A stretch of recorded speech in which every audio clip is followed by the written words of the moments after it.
Hey ladies, this is Mocha Mommy here bringing you another video. And in this video, I want to follow up with some things that I've been seeing here on YouTube, as well as give you some advice for what we're calling the rich girl summer or wealthy woman vibes that I'm seeing here around YouTube. So my dad gave me a piece of advice when I was in junior high, and I never really understood it to the extent that I understand it now being on YouTube. And that piece of advice was never let a pocket change nigga make your $100 decisions. Okay. Never more has that been more demonstrated now that I am in a leadership position at work, making good money, and also being a content creator here on YouTube in the social commentary space, particularly the black social commentary space. Okay. So I'm doing a series on dealing with difficult people. I've made a video. I suggested the book. I've also put a lot of things on the community tab, because when you realize that as a leader, you don't always have the opportunity to ignore difficult people, right? You don't always have the opportunity to divest from difficult people. Learning how to manage those difficult people, whether it be difficult coworkers, colleagues, clients, or customers, is going to be a skill that's going to help you get paid more. So learning how to de-escalate conflict, reinforce boundaries, whether they be your personal boundaries or the professional boundaries of your workplace, or the level of service that you're willing to provide at what cost. All of those things are skills that need to be learned to help you level up. So just saying that I ignore difficult people and don't deal with difficult people can really stop your bag, okay? It can really stop your progression and your level up, because understanding how to diffuse conflict is a skill and is a monetizable skill, okay? And I want you ladies to embody that. I want you ladies to grow socially, to grow professionally, to grow academically. And a lot of that is going to be navigation of difficult people and difficult circumstances. Now, there are definitely times when cutting people off is to your advantage, particularly this boycott with the Lapeef Network, okay? I don't watch this channel. I've only seen clips of it on other people's channels, but it's a channel that I don't watch. But I really think that Real Talk with Yanni, and shout out to her, thank you to her for bringing it to our attention on how to deal with difficult people, and that with this type of difficult personality, the best thing to do really is to boycott. So one of the indications is to cut someone off or to pursue termination of the relationship, whether it be a contract, whether it be to terminate their employment, whether it be to end a relationship. Part of that has to do with an unwillingness to resolve conflict or change overarching behavior. So part of Yanni's conversation was, she was saying that you communicate in a very disrespectful way, calling people names, muting people, or using sound effects or music over their talking points is overarching. It's a disrespectful behavior. It's a disrespectful communication technique. And therefore that behavior needs to change. Now, when he keeps bringing up little isolated incidents where he was the victim, or somebody disrespected him first, or he was just trying to get some get back because somebody has spoken out of turn and whenever you see an unwillingness to resolve conflict, whenever you see an unwillingness to change an overarching behavior, is when you begin the exit strategy process. So therefore, Yanni did the right thing by saying, hey, I'm going to boycott this network, and I'm going to encourage my subscribership to do so as well. Because at that point, when someone's really not willing to be a part of the solution, to accept their responsibility in the conflict, or to even be open to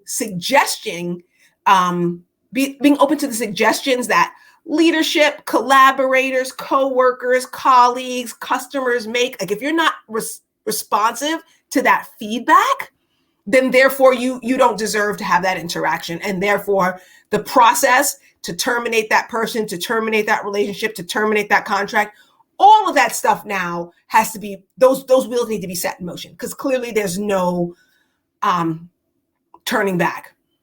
So I respect her very much for initiating that form of conflict resolution and dealing with difficult people. I'm going to remove myself and my power from the situation. So respect to Yanni for that. But as far as the Black women who are on that platform, there is a level of compassion that I do have for them thinking and wanting to be a part of the network. Wanting to really promote your social media platform, YouTube has over 50 million content creators, and it is very hard to move to monetize. And even once you move to monetize, to even make a living from it or to get any kind of significant feedback versus what you put in is a humongous challenge. And perhaps not having I'm reading the book YouTube Secrets. I'll put it in the description box below so you ladies can also check that book out. But the reality is social commentary YouTube is not where the money is, okay? Social commentary YouTube makes it difficult to get things like AdSense dollars.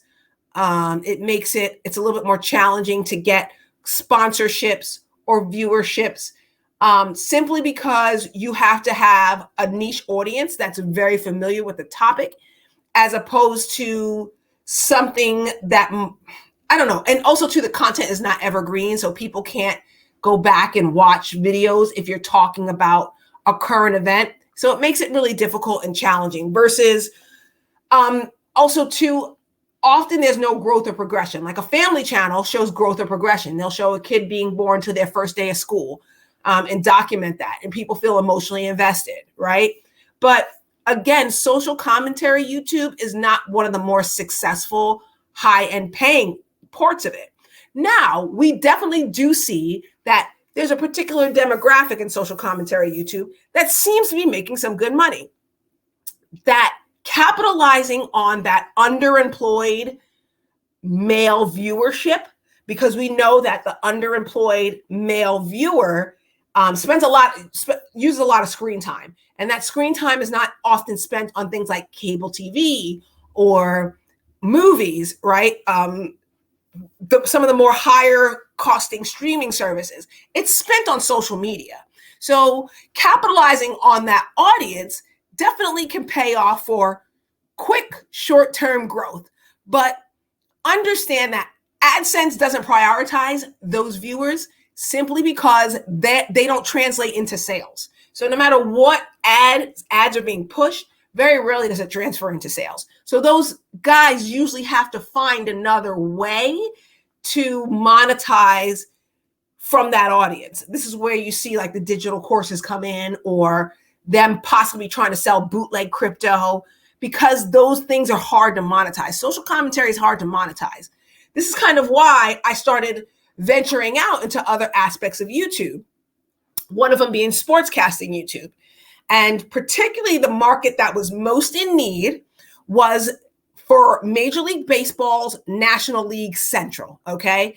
That was a niche that had no female voice, all right? So meaning that there were no female commentators on network television at that time, on AM or FM radio, or on any of the social media feeds. So having a female voice in that market that would cover everything from St. Louis Cardinals, Chicago Cubs, Milwaukee Brewers, Colorado Rockies, that right there's a market for the female voice, okay, to do commentary over that sports content.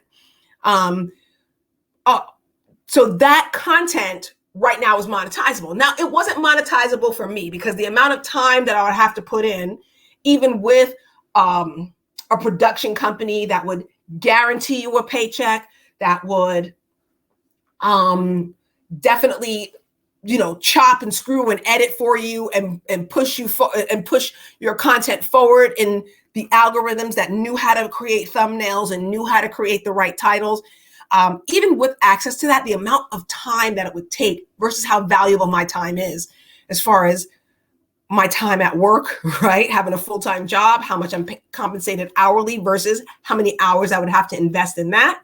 Or also just my peace of mind, my time with my family, And also it corresponding with having a child who also played the same exact sport and having to support that. So therefore, it just was not workable for me.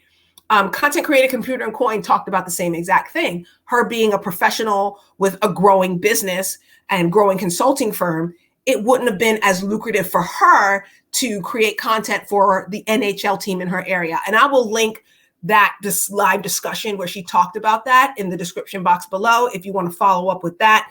But if it was for a college student who had that kind of time, who had evenings free, or who had the flexibility to watch evening games and be able to, once the MLB or whatever, release the clips to comment over it, it would be worth it for them. And that, ladies, is one of the things I want you to learn. Learn where the value is. Learn where the money is and where it's coming from. Now, I've told you over and over and over and over and over and over again that baseball is money. Right now, we're at an incredible intersection of marquee matchups being lined up for Major League Baseball because it just started. Everyone's in contention right now. We're not post All-Star break where teams come out of contention, and Stanley Cup Finals. So these are the two wealthiest sports fan bases. The two wealthiest sports fan bases are out right now, and it would benefit you to jump on board right now. Okay, whether it be getting your seasonal side hustle on and working in some of these bars and restaurants, or just attending socially and striking up conversation and having the right talking points in the company break room. It just is a way for you ladies to monetize that. Another really great emerging market for you ladies is once you read YouTube secrets, you'll see that hobbyist YouTube is a really incredible opportunity for you, right? Hobbyist. So if you know how to do something, you have some kind of skill, particularly around skills that relate to self-sufficiency. This is why back in the early 2000s, the hair girls were making money, right? Because it was promoting self-sufficiency. So now that we're kind of in tougher economic times, any skill that you can monetize relating to how someone can be more self-sufficient is a really good opportunity. Also, affordable creative outlets. If you can make flower arrangements with native flowers, if you can grow your own food, if you can use AI to generate artwork, if you can upcycle and rethrift things, like this is really going to be your time to start pushing yourself forward in that market. Something where you're able to monetize an art or an affordable skill. Anything also too with career progression, career transition. So any of you ladies who are going through a career transition right now, this is a really good time to maybe start documenting that journey. Anything that has to do with resume workshops and LinkedIn profiles, and because people are going to start looking into that information. So if you have that expertise, go for it. And I will be also putting things like from people like Mentor Shelley, Black Women Making Money, Launch to Wealth, on just how you ladies can make sure that you're making the most of your YouTube time and experience and creating content and getting those really good sponsorships, affiliate links that are associated with your hobby so that you can earn some sort of income. So make the most of your time on YouTube because there really is opportunity out here for you. Just make sure you're monetizing it correctly. Another place where there's opportunity for you ladies is education. For those of you who may be teachers, tutors, or just maybe even have a skill that you can teach someone else, this is really an opportunity. Marketing your skill to homeschooling parents. If you can play an instrument, if you can do artwork, that's going to be a huge skill. Also, for those of you who might be in a career transition and you're looking for something, a lot of charter schools and private schools have seen upticks in enrollment. Now, granted, a lot of people started homeschooling with the pandemic and then afterwards wanted to continue, but some people are realizing how unsustainable it is. Some people are realizing how difficult it is. Some people are having the return to office mandates, but they still don't trust the public school system. Therefore, private schools, private education, tutoring services are really taking off. So ladies, I really want to encourage you to push yourself in that area if that's a strong point you have. Now, you may have to have a degree or be on your way to a degree in order to monetize that effectively. Another thing that I want you ladies to encourage you ladies to do, okay? Now I get it. We're in a limbo when it comes to student loan payment. I get it. We're dealing with declines of collegiate enrollment, especially among men. But what I will tell you this is that these multi-million-dollar endowments at some of these leading institutions, they're not going to let that go by easily. They're not going to go gentle into the night. Trust me, okay? Think about these institutions that have been here for hundreds of years. Think about these institutions that have been staples in the community for entertainment and sports and education and research. They're not going to let Black men or underemployed white men dictate their future, especially if they have a wealthy and well-to-do alumni base and very large endowments in the bank.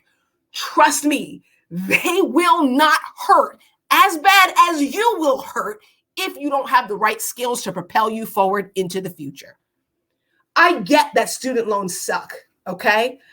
I get that.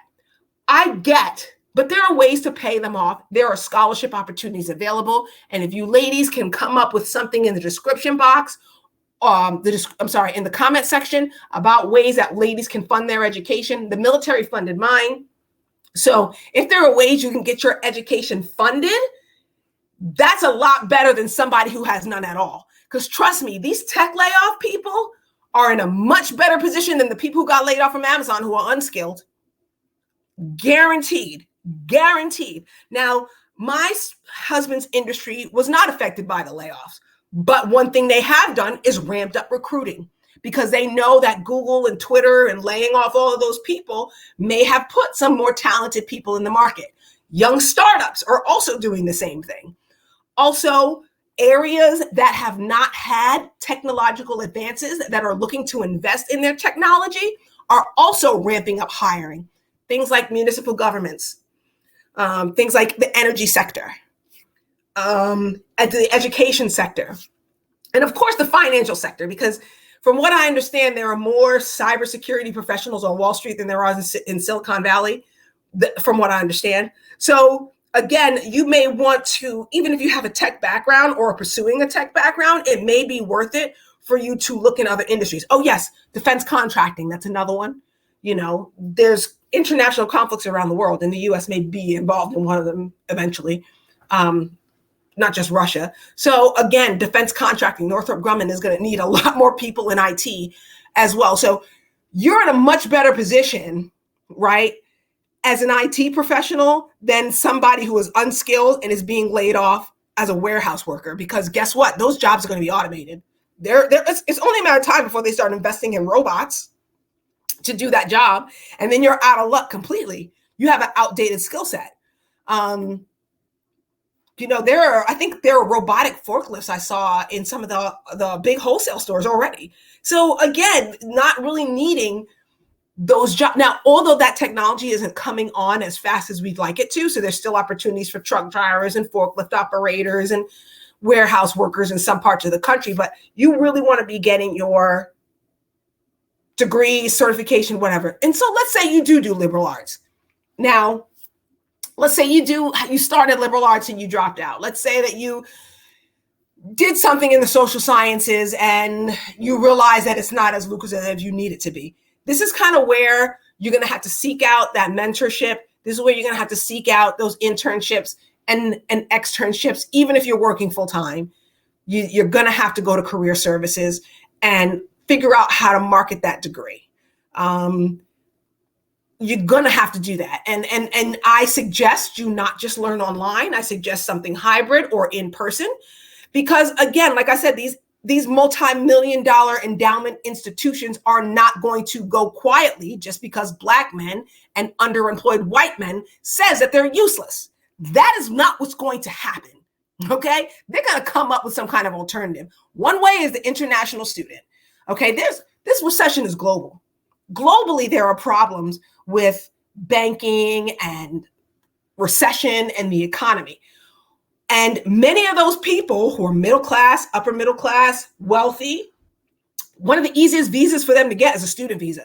So right now, there are a lot of international students on campuses right now, ladies. And that's going to be an opportunity for you to level up, for you to learn something, for you to maybe buy that Airbnb overseas because you have an intermediary, or to meet that special someone that might have a more traditional value system. So the opportunity is there. Don't listen to the people that these colleges probably wouldn't have admitted or probably wouldn't have prioritized in the first place about what's actually happening in the economy. Please, ladies, do get your education and leverage it as best you can. And also making sure that you're leveraging those career services at your alma mater, at the school you may have dropped out of, at the school you may continue your education out of. Please get those resources, create and collaborate within those groups. Okay, don't let a pocket change nigga make your $100 decisions. And right now, I am telling you, student loans may suck, but it is nothing compared to housing insecurity. Okay, so please do that. Please focus on things like parts of the service industry that cater to an exclusive class. Please focus on things like education, hobbyist YouTube, also CSA agriculture and self-sufficiency. That's going to be a big one. That is going to be a big one. Locally produced, locally created products where we're having humongous supply chain issues. Let me tell you something. Things like knowing how to make your own soap and hair products might be worth it. With this Miel organic shortage, a lot of people were at the farmer's market. Well, I can't say a lot. 3 booths were at the farmer's market selling peppermint rosemary oil, and both of them sold out. Okay, so supply chain logistics issues that you see are going to be your opportunity to shine. So make sure you have that craft down. And because people are looking to create relationships with those producers, whether that be smaller retailers, online retailers, or just even regular customers. Subscription services to a lot of these people who make soap, lotion, things like that are really valuable. CSA agriculture, where you can pay a farmer for a subscription for produce, eggs, and meat. That's huge, ladies. That is going to be a humongous industry. And if you have a talent in that area, I suggest you go forward. Don't listen to these pocket change and a lot of these are being filled by the quote unquote traditional women, the stay-at-home moms. These stay-at-home moms are making money. Make no mistake. They are capitalizing on this right now and creating businesses. And if not so, if they have like a quote unquote high value husband, these businesses are great ways for them to save on taxes, because let me tell you something, taxes is listen, Joe and Kamala made it real clear that if you were in a certain income bracket, they were going to come and stick you for your papers, right? People would talk about, I got my stimulus checks. I got my stimulus. You're welcome, okay? You are welcome, because I had a bill, okay? So let me tell you something. Taxes are no joke right now. So starting a business for high earners is very much a way that they can protect themselves. So you're going to really see a lot more of that artisan craft work coming up for high earners. They're going to be out there with you. Okay. Also too, just know that when these guys are talking about these relationship dynamics, trust me, they don't know what they're talking about. You ever go to a PTA meeting at a private school? How many 22-year-olds do you see? Zero. My kids have been in private school for the past, over 10 years now? Almost 10 years now? Yeah, about that. Like, seriously, you don't see no 22. Even the stepmoms are not in their 20s, okay? The woman who recruited me to join our school's PTA really was a Black woman, and she was 38 years old and had a kindergartner at the time. The reason why my husband was dugout dad so many years in a row is because he was one of the only few dads who was under 50 at that school. Wealthy people who can afford to send their kids to private school tend to be older, including the mothers. And they all have husbands and master's degrees. Trust me. Like, you talking about some 22-year-olds and hitting the walls. No, that's not true at all. That's a person who's sending their kid to public school if they even know where their kids are going to school, okay? Trust me, all right? And I just want you ladies to know that while they're complaining about housing discrimination, these other couples are out here using their dual income to buy houses and auxiliary dwelling units. You know, submission is not getting these people these $300,000 and $400,000 houses in this neighborhood. Okay, like the house across the street from me was a fixer-upper and went for like the high threes and had a multiple bidding war. A young couple bought it knowing that they're going to fix it up. Okay, we knew it, bought our house knowing we were going to fix it up. The already done ones are close to $500,000. So trust me, people are doing this on dual incomes. People are building auxiliary dwelling units. And you over here complaining about housing discrimination and The discrimination is money. Okay, it might not always be black, but certainly is green. Okay. And so you're complaining about these Indian couples who are both doctors, or these Nigerian couples who are both engineers, or these white couples who are both lawyers, right? They're having challenges in the housing market too, trust me, but not the challenges that you have as being somebody that's broke. So trust me, ladies, money is moving a lot differently. And it's not happening in the money-making discussions ain't happen on places like Lapeef Network. So boycotting it is a good idea. But there are places where people are making $100 decisions, okay? That's just not one of them. And learning how to navigate difficult people and difficult situations will only benefit you in the future, because simply ignoring things is not always the right way to go. Definitely, Computer and Coin was talking about her last live stream. It was really good, about the realities of Black women in marriage. We're not dating Pookie and Ray Ray. We're not marrying Pookie and Ray Ray. We're dealing with underemployed Umar. And the reality is we're still very behind with underemployed Umar, because we're constantly having to compensate for the ego, right? A lot of times, I've seen it all the time. There are a lot of Black healthcare professionals that leave a lot of money on the table because of their partner. So let's just say I have a nurse whose partner doesn't make as much as she does. She's the primary breadwinner. He still doesn't pick up the slack for her to make as much money as she can. Like when contract work is available, when overtime work is available, when promotions are available, he's really not going to be the type of person who's going to pick the kids up from school. He's not going to be really the type of person who's going to take off when the person is sick, even though she makes more hourly than he does. He's not going to be the type of person who's going to put meals on the table and do a bunch of laundry to make sure that she's able to get those additional certifications or get that additional education that'll help her salary level up. While there are a lot of more men who are a little bit more egalitarian who may be willing to do that, because we have to cater to their ego that's leaving money on the table. And because they want to reinvent the wheel on how it is you make money as opposed to following the prescribed formula, it leaves money on the table. So don't listen to these guys, okay? Don't listen to these guys. Don't listen to these guys. Don't listen to these guys. Money is out here moving, and it's not moving in any of the ways that they say it is. So, ladies, this is Mocha Mommy bringing you another video, and I just want to encourage you to move in ways that benefit you, to monetize your passions in ways that benefit you, to build alliances in ways that benefit you, and to navigate conflict in ways that will benefit you. I'll see you in the next video.